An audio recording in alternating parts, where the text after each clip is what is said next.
Hello everyone, welcome to the Commerce Achiever platform. आप सबका बहुत बहुत स्वागत है कॉमर्स अचीवर प्लेटफॉर्म पे। आज के सेशन से हम एक और क्वेश्चन सॉल्व करेंगे, लिवरेज का फुल फ्लेज क्वेश्चन सॉल्व करेंगे। एडवांस क्वेश्चन है, तो आई बिलीव इस सेशन को देखने से पहले आपने अपनी कॉन्सेप्चुअल अंडरस्टैंडिंग जो है लेवरेज पे कवर अप की होगी। ठीक है, सो हम दोनों ही लैंग्वेज में कवर अप करेंगे, हिंदी एंड इंग्लिश। स्टार्टिंग में हम हिंदी में डिस्कस करेंगे, फिर पूरा सॉल्यूशन हम इंग्लिश भी लैंग्वेज में कवर अप करेंगे। ठीक है, so kindly give me a moment. So if you are English medium understanding and if you want to have a difficulty in understanding in Hindi, we are going to cover in both the language, in English and Hindi too. First we complete the session with the Hindi and then we'll continue with the English. Okay, so we are going to discuss about the leverage and advanced question which is related to the past papers. So stay connected to understand this complete numerical, and if you are an experienced learner, try to take it as a challenge and solve before me and get it checked.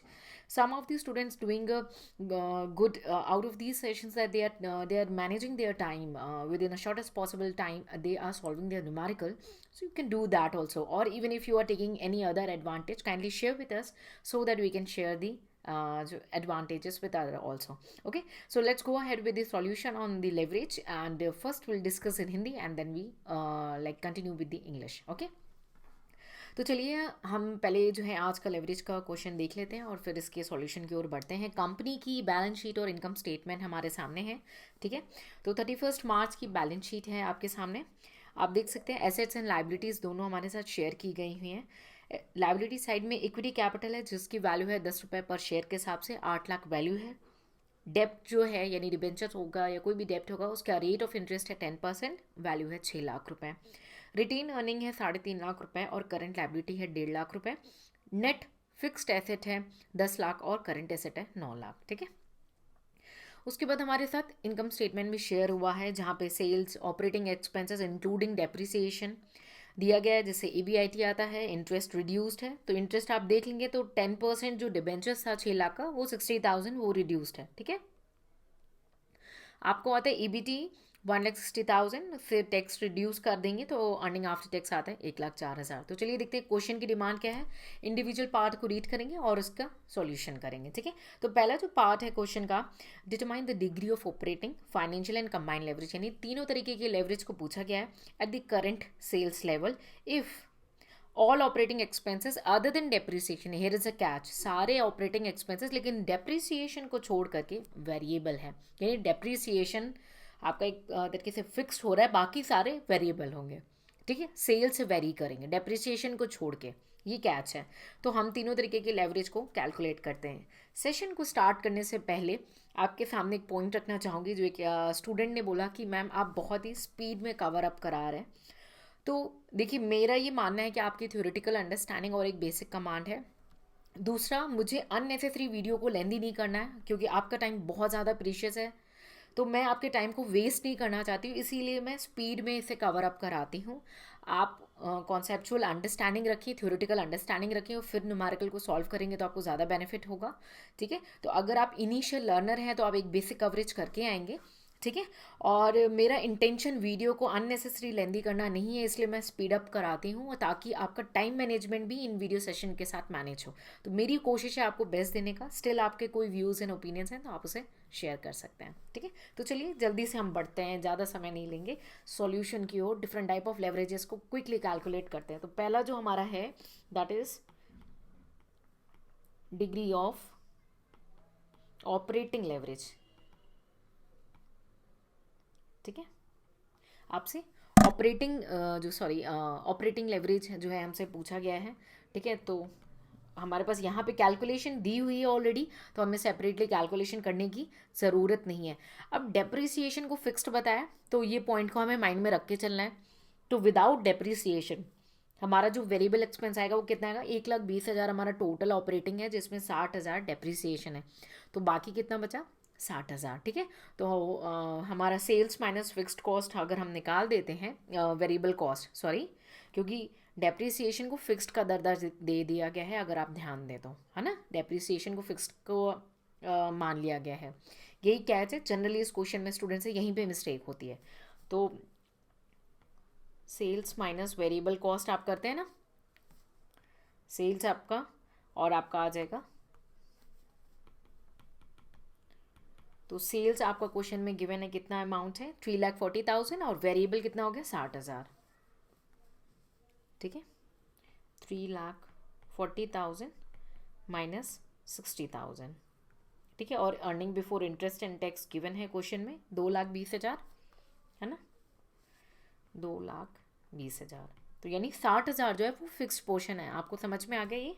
यहीं पे mistake हो जाती है generally, ठीक है। तो इससे student का जो है सॉल्यूशन उससे लगता है उसमें सॉल्व सही किया है, लेकिन वो गलत हो जाता है, ठीक है। 3,40,000 आपका सेल्स है माइनस 60,000, ये आपका हो जाएगा 2,80,000, ठीक है, बाई 2,20,000 आपकी वैल्यू हो जाएगी 1.27, ठीक है। मैं 2 डिजिट तक ही इसे सॉल्व कर रही हूँ। 1.27 ये आपका हो गया डिग्री ऑफ ऑपरेटिंग लेवरेज, ठीक है। उसके बाद आगे बढ़ते हैं।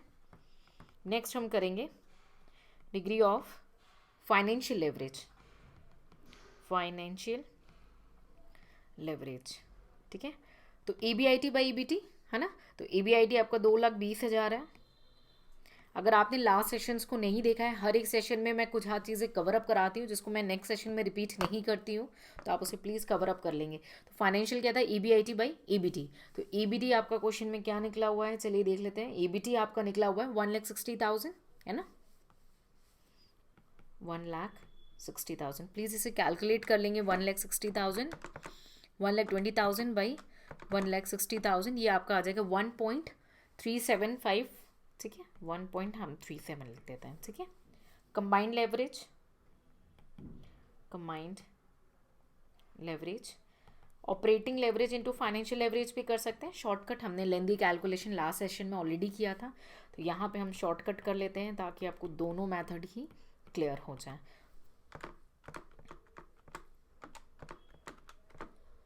ये होगा आपका 1.74, लेट मी चेक एक सेकेंड, 1.37 इंटू 1.27, राइट। ये हो गया आपका 1.74, राउंड ऑफ में ले लेंगे 1.74। I hope you satisfied. यहाँ पे आपको कुछ भी याद नहीं करना है, आपको सिर्फ एक कैच यही रखना है कि कितना पोर्शन आपका वेरिएबल है और कितना फिक्स्ड है। मेन कैच पॉइंट इस क्वेश्चन का फर्स्ट पार्ट का यही था, ठीक है। तो आई होप ये आपको क्लियर हो और आपने बिल्कुल आराम से इसे कैलकुलेशन कर लिया, कोई भी चीज़ आपने यहाँ पे याद नहीं की है, ठीक है। नेक्स्ट पार्ट ऑफ क्वेश्चन क्या है, second part of the question को देखते हैं, ठीक है। ये फर्स्ट पार्ट हो गया हमारा। अब हम second part of the question को देखेंगे। क्या बोल रहा है क्वेश्चन हमें, अगर टोटल जो एसेट है वो remain same, if the total asset remain at the same level but sales या तो इंक्रीज हो रहा है 20% से या डिक्रीज हो रहा है, तो टोटल एसेट पे क्यों जोर दिया, क्योंकि इसकी वजह से डेप्रिसिएशन पे कोई भी चेंज नहीं आएगा, है ना। तो आपने आपका सेल्स है वो 20% बढ़ेगा या 20% गिरेगा, तो इससे पूछा है भाई अर्निंग पर शेयर कितना होगा। कर लेंगे, बिल्कुल ही आपको कोई चीज़ याद ही नहीं करनी, आपको बेसिक फाइनेंस आना चाहिए, तब भी आप ये क्वेश्चन सॉल्व कर सकते हो। लेवरेज की कोई स्पेसिफिक नॉलेज भी ज़रूरत नहीं है। क्वेश्चन ने क्या बोला है हम उसे कैलकुलेट करते हैं, ठीक है। Calculation of earning per share, I am writing shortcut, है ना। टेबल बनाना कोई रूल ऑफ थंब नहीं है, मैं बेटर प्रेजेंटेशन के लिए टेबल बना रही हूँ, ठीक है। तो पहला कॉलम हम बना लेंगे पर्टिकुलर्स का, ठीक है, और दूसरा कॉलम हम बना लेंगे इंक्रीज ऑफ सेल्स, ठीक है, और दूसरा डिक्रीज। अब एक बात मैंने लास्ट सेशन में बताई थी, टू और बाई से रिलेटेड, ठीक है। तो यहाँ पे हम एक बार देख लेते हैं क्या लिखा है, बाई लिखा है, ठीक है। ये बार बार मैं ध्यान दिला रही हूँ क्योंकि मैंने पेपर इतने सारे चेक किए जहाँ पे मेरे को दिख जाता है कि स्टूडेंट से चूक कहाँ पे हो रही है, बहुत छोटे छोटे पॉइंट पे चूक हो रही है, ठीक है। उस पर आपको ध्यान देके चलना है, ठीक है। तो चलिए सेल्स लेवल हम लिख लेते हैं। तो पहला हमारा जो सेल्स लेवल था ना, जो कांस्टेंट वाला, वो कितना था, 3,40,000 था ना। 3,40,000 मैंने आपको दिखाया अभी। तो 3,40,000 में आप अगर 20% बढ़ा दोगे, क्योंकि बाय बोला है ना, तो यानी आपको बढ़ा के एड ऑन करना है, तो ये आपका आ जाएगा 4,08,000। आई होप आप समझ रहे हो, 4,08,000, ठीक है। और अब 3,40,000 में रिड्यूस बाय हो रहा है, यानी इतने से कम हो जाएगा, कितना, पहले 100% था अगर, तो अब कितना हो जाएगा उसका 80%, यानी 2,72,000, ठीक है, 2,72,000। अब इसमें से हम रिड्यूस करते हैं वेरिएबल कॉस्ट, ठीक है। 60,000 था हमारा पहले वेरिएबल कॉस्ट, अब 60,000 क्योंकि वेरिएबल कॉस्ट वेरी करता है सेल से, ठीक है। तो 60,000 का हमने जो है 20% करना है, तो ये आ जाएगा आपका 72,000। सेटिस्फाइड है आई होप। मैं क्विकली कर रही हूँ बट आपसे रिक्वेस्ट है ना, आप इसकी छोटी छोटी वर्किंग दिखा देना यहीं पे सामने, ठीक है।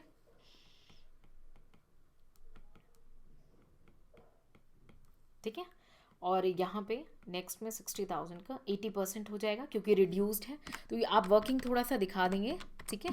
एग्जामिनर को कोई भी मौका नहीं देना है कि वो आपके मार्क्स काट सकें, ठीक है। ये हो गया आपका 48,000। आई होप आप ये दोनों जो वेरिएबल्स मैंने लिखे हैं उससे आप सेटिस्फाइड होंगे, क्योंकि डेप्रिसिएशन जो है फिक्स्ड एसेट है, वो चेंज नहीं हो रहा, इसलिए वो जो डेप्रिसिएशन का पोर्शन है वो फिक्स्ड होगा, वो वेरी नहीं होगा, ठीक है। तो अब ये हमने वेरिएबल कॉस्ट को रिड्यूस किया तो हमारे पास क्या आएगा, कॉन्ट्रीब्यूशन। हम बेटर प्रेजेंटेशन पे फोकस करेंगे तो हम इसीलिए इसको स्पेसिफिकली डिस्क्लोज करेंगे, ठीक है। कोई शॉर्टकट नहीं, एग्जामिनर को किसी भी प्रकार का मौका नहीं देना है आपने, ठीक है। सो 3,36,000 इधर हो गया, और अगर हम यहाँ पे फिक्स्ड कॉस्ट को भी माइनस कर दें, ठीक है, हम ब्रैकेट में लिख देते हैं ये हमारा डेप्रिसिएशन होगा, क्लियर। तो 60,000 हम साथ में माइनस करेंगे तो कितना आएगा, 2,70,000 76,000 सॉरी 60,000, तो ये आपका आ जाता है 2,76,000। आई होप आप सेटिस्फाइड हो, कोई भी चीज़ याद नहीं कर रहे हो, ठीक है। नेक्स्ट साइड है 2,72,000 में से आपने 48,000 को रिड्यूस करना है, तो ये आता है आपका 2,24,000। अब आपसे पूछना चाहूँगी मैं कि आपको लगता है ये फिक्स्ड कॉस्ट चेंज होगा? नहीं, क्योंकि फिक्स्ड कॉस्ट आपका वेरिएबल नहीं है, वो फिक्स्ड ही रहता है, भले आप काम करो नहीं करो, कम सेल करो ज़्यादा करो नहीं करो, कुछ भी करो, फिक्स तो फिक्स्ड है ना, है ना। आई होप आपने थ्योरेटिकल अंडरस्टैंडिंग रखी हो इसकी। तो 60,000 स्ट्रेट अवे हम इसे रिड्यूस कर लेंगे, ठीक है, और ये आपका आ जाएगा 1,64,000। आई होप यहाँ तक आप कंप्लीटली सॉल्यूशन से सेटिस्फाइड हो रहे हों, कोई भी चीज़ यहाँ पे याद नहीं करेंगे, ठीक है। मैं थोड़ा सा जल्दी चलती हूँ कि मेरा ये माना हुआ है कि आपकी बेसिक अंडरस्टैंडिंग की हुई है। तो कंट्रीब्यूशन में हमने फिक्स्ड कॉस्ट हटा दिए, तो ये क्या हो गया, earning before interest and tax. अब क्या क्या है, हमें इंटरेस्ट को हटाना है, ठीक है, इंटरेस्ट। तो इंटरेस्ट क्या होगा हम कैलकुलेट कर लेंगे, क्विकली हम देख लेते हैं क्या होता है इंटरेस्ट। हमने देखा है कि हमारा जो 1 सेकेंड, हाँ, डेप्ट है वो 10% है और 6 लाख पे है, तो 60,000 था। कैलकुलेशन में भी आपको यहाँ पे दिया हुआ है इंटरेस्ट 60,000 का, है ना। तो क्या डिबेंचर्स का सेल से कोई नाता है? नहीं भाई, डिबेंचर्स जो लिया है, जो इंटरेस्ट कैरी कर रहा है उस हिसाब से इंटरेस्ट आएगा, वो सेल से थोड़ी नहीं वेरी होता। तो आपने इंटरेस्ट क्या है, दोनों केस में आपने जो है 60,000 माइनस कर देना है। सेटिस्फाइड होंगे, ठीक है, इससे कम्प्लीटली सेटिस्फाइड होना है आपको। तो 2 लाख आपका ये हो जाएगा 16,000, ठीक है, 2,16,000, और ये हो जाएगा 1,04,000। आई होप आप सेटिस्फाइड हो, ठीक है। सो अर्निंग बिफोर टैक्स, अब हमें इक्विटी शेयर होल्डर के लिए अर्निंग पर शेयर निकालना है, ठीक है। तो ऑब्वियसली हमें टैक्स के पोर्शन को भी हटाना होगा, है ना। टैक्स के पोर्शन को हम हटाएंगे यहाँ पे। अब चलिए देखते हैं क्वेश्चन में क्या दिया गया है। यहाँ पे तो हमारे पास कोई टैक्स रेट नहीं दिया है, ऐसे दिया है ये आपका 56,000, ठीक है। 56,000 आपका कब था, जब आपका अर्निंग बिफोर टैक्स 1,60,000 था, डिवाइडेड बाई 1,60,000, और अभी आपका अर्निंग बिफोर टैक्स अगर 2,16,000 आ जाए तो ये आपका आ जाएगा 75,600। कैसे कैलकुलेट हुआ, मैं एक मिनट वर्किंग में दिखा देती हूँ आपको, सॉरी, ठीक है। जब हमारा आप अगर देख लें बेसिक जो इन्फॉर्मेशन है, अर्निंग बिफोर टैक्स हमारा 1,60,000 है, तो टैक्स कितना है 56,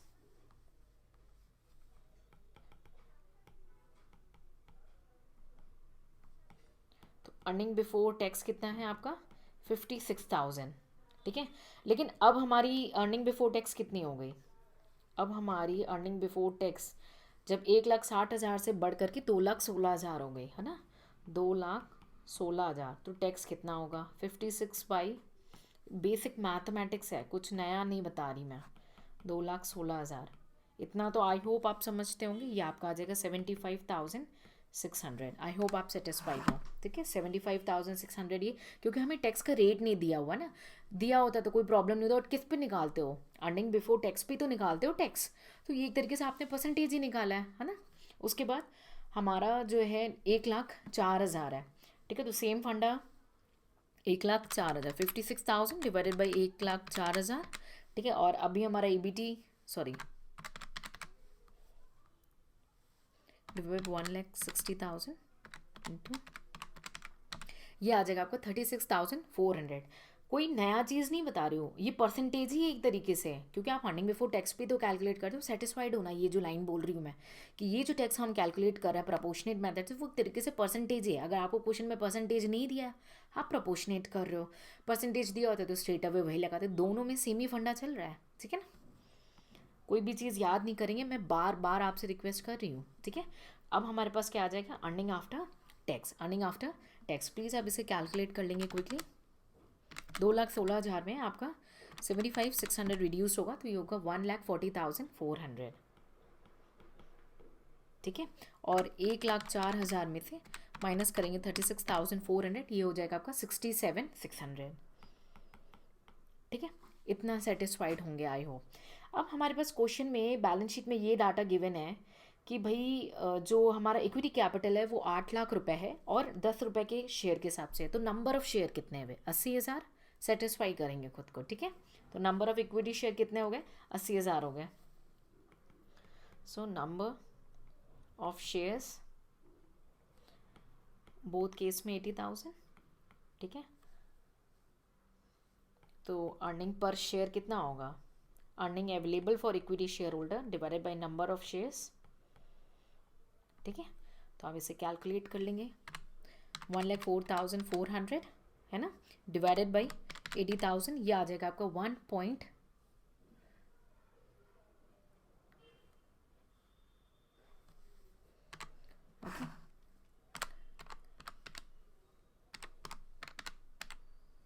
ठीक है।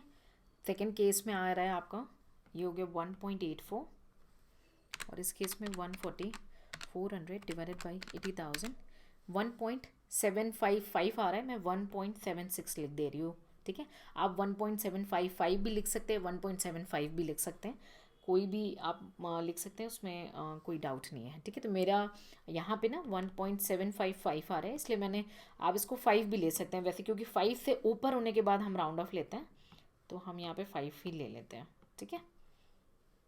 1.75 क्लियर, इज इट क्लियर। तो आई होप आपको ये जो क्वेश्चन है वो प्रॉपरली क्लियर हुआ हो और आपको कॉन्सेप्चुअल जो डाउट्स हैं वो भी यहाँ पे क्लियर हो चुके हैं और आपको कुछ सीखने को मिला। अगर आपको कोई भी चीज़ वैल्यू एडिशन लगी है तो प्लीज़ आप उसे शेयर करेंगे, हमारी कन्वर्सेशन को 2 वे रखेंगे, ठीक है। तो आप कमेंट सेक्शन में हमारे साथ शेयर करेंगे। अगर कन्वर्सेशन 2 वे नहीं रहेगा तो मेरा भी इंटरेस्ट नहीं उतना बन पाएगा, क्योंकि आपका एक्टिव पार्टिसिपेशन मेरे लिए ज़रूरी है, ठीक है। मेरे को क्लियर होना चाहिए कि आपको एक्चुअली में ये हेल्पफुल हो रहा है कि नहीं हो रहा ना, और कहीं पे डाउट है या कोई भी मन में डाउट्स हैं तो आप उसे पूछ सकते हैं, ठीक है।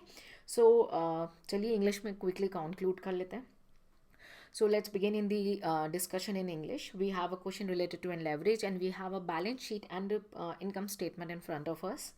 And this is a complete balance sheet where we have equity capital of rupees 10 per share. Total we have 8 lakh rupees. We have 10% debt of rupees 6 lakh. Retained earning and current liability respectively, net fixed asset and current asset. And then we have an income statement which include a sale and operating expenses of 1,20,000, which have some specific information regarding the depreciation, which includes 60,000. Okay, we got the EBIT, interest, EBT, tax and attack, ठीक है, earning after tax. So there is no specific rate of tax given to us in this question. Okay, so let's go with individual demand of question. The first part of the question is you are required to calculate the operating, financial and combined leverage at current sales level if all the operating expenses other than depreciation are variable cost. That means all operating expenses are variable expenses other than depreciation. That means a depreciation is a fixed cost. I hope you people satisfy. Depreciation is a fixed cost. So in the given data, we have, if you can see, we have 1,20,000 as an operating expenses, but 60,000 is a depreciation. That means difference is the variable. That means the 60,000 is variable and 60,000 is fixed.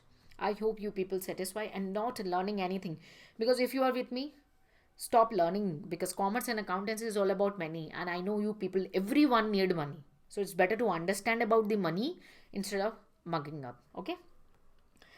So we calculate specifically the operating, financial and combined leverage, and I hope you referred the last session. Then go and quickly conclude with the operating and leverage.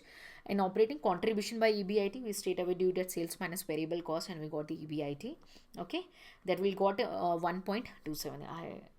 There was a mistake of I used little bit a light pen, might not visible to most of the student. Then we calculate the financial leverage, EBIT by EBT, 2,20,000 by 1 point, then we'll get the 1.37. Nothing new information I can share here, only just about the fixed. So here we do the 60,000 because operating expenses other than depreciation is variable, rest is fixed, then 60,000 is fixed. I hope you people satisfy. Okay, and combine operating into financial, you got 1.74. Okay. Okay, so now jump to the second part of the question. If the total asset remain at the same level but sales increase by 20%, decrease by 20%, what will be the earning per share in new situation? So there are three important points I want you to focus here. Is total asset remains same. Why? It's because with this they are sharing that depreciation will not going to change. If total asset change, depreciation will change. Okay, so total asset remains same no matter whatever will be the sales. Satisfy? Second catch point is sales is increased by 20% or decrease by 20%. That means you have to add 20% or less 20%. It is not 2. So in the last session I told you the difference between 2 and by in your questions. Okay, and you have to calculate earning per share, means earning which is available to the equity shareholders in the new situation. So let's go ahead. So first we have to increase the 20% and then decrease. There is no rule of thumb. I made this table just for the better presentation in front of examiner, and now I am working as like a student so that I can help you to understand. You have to present best in front of examiner. So sale value will increase by 20%, that comes to 4,08,000 and 2,72,000. So how will we calculate it? Initial we have a sales of 3,40,000. So what we do, I will suggest to 3,40,000 into 1.20, and here 3,40,000 into 0.80. Try to give as much as working wherever is required. Okay, do not compromise with that. Similarly, we can do with the variable cost. Okay, I hope you satisfy. Sales minus variable cost, we got the contribution. Okay, fixed cost, which was the depreciation, is not going to change. I hope you know that that's fixed cost is not going to change with the level of sales unit. Okay, so 60,000 will remain same, and we got the EBIT. Hope you satisfy. Okay, then we have a interest. Do you think interest will change with the sale? No, we have a related information that we have a debt of 10%. Okay, which stand for 6 lakh. So what will be the interest? 60,000. That will not going to change with the change in sales. Okay, that will be same. So we'll reduce the interest 60,000 with both the case. We'll get earning before tax. Okay, again there is a catch. We have no tax rate in the question. There is just a number, not a percentage. But if you think practically, whatever I'm going to share with you is like, even the percentage is there or not, you can calculate very easily. First, either take a old case and calculate. Like earlier the EBT was 56,000 and your tax is 56,000. Your tax is 56,000 and EBT was 60,000. Means when tax was 56,000, EBT was 160. So what if EBT reaches to 2,16,000? You can calculate 75,600. Or you can do is, tax rate was 56,000, which is calculated on EBT. Satisfy? 1,60,000. You can calculate the percentage here. So we can do the calculation of percentage here. I want to tell you both the method divided by 1,60,000 into 100. If you calculate, you get 35%. Okay, let's do jump. So you can do 35% here. You will get your answer. So on 2,16,000, do it 35%, you get 75,600.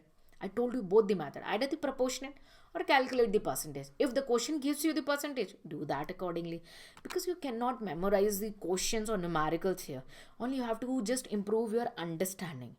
You need money. Everyone need money. It's better to understand the money instead of mugging up the memory. Okay. So 1,04,000. Again, you do with the 35%, you get 36. I hope you people satisfied and I hope you people get some good knowledge here. Okay, so we get the earning after tax after reducing the tax.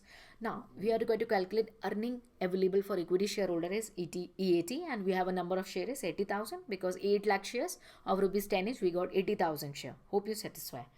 Then earning per share is earning for equity shareholder by number of shares, you get earning per share on the revised data. I hope I know I'm little bit fast. It's just because I can do very slow. Unnecessary expanding the video sessions, unnecessary taking your time, which I don't want, and that's why I'm a little bit fast. So if you are facing, because a few of the student already told me, ma'am, that you are a little bit fast, so if you are facing any issue when I'm going fast, it's my request to slow pause or reduce the timing of your video, and you can just listen me at the in the slow mode. But I don't want your unnecessary take your time and just expand these video. No, I don't want to do that. That's why I'm just running fast.